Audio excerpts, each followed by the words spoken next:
But hunters, there's more than just season dates to worry about this year. A deadly deer disease is spreading across the Mid-Ohio Valley. That's right. And as Bob Aaron explains, Ohio authorities, they're considering limiting just how many deer can be taken this December in 3 border counties. This fawn was doing fine in Jackson County, West Virginia, but the Mid-Ohio Valley is dealing with an unprecedented outbreak of EHD across the Ohio River in Meigs, Athens, and Washington counties. West Virginia also is reporting deer deaths from the hemorrhagic disease in Ritchie, Wood, Pleasants, and Jackson counties. The disease is not a threat to people. These outbreaks are small, localized, and don't garner much notice from people. The one that's going on this year seems to be, a more substantial one.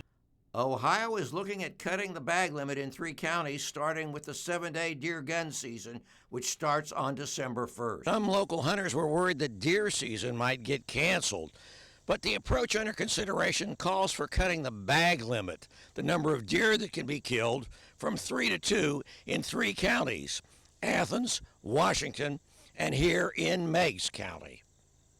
A statewide hearing for the proposed rule goes before the Ohio Wildlife Council October 22nd. West Virginia officials have no plans to change the bag limit.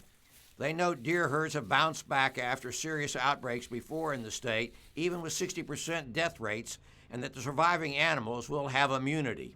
While people were concerned at the time that those outbreaks, and by people I mean members of the public, were concerned at the time that those outbreaks were going to affect deer densities or the long-term sustainability of the deer herd recovered just fine. And there was no regulatory change at that point in time. HD tends to be very noticeable, but usually its effect on the deer herd is much less than people would think it is. The threat is expected to end with the first hard freeze, killing the midges, small flies that carry EHD. In Meigs County, Ohio, Bob Aaron, Eyewitness News.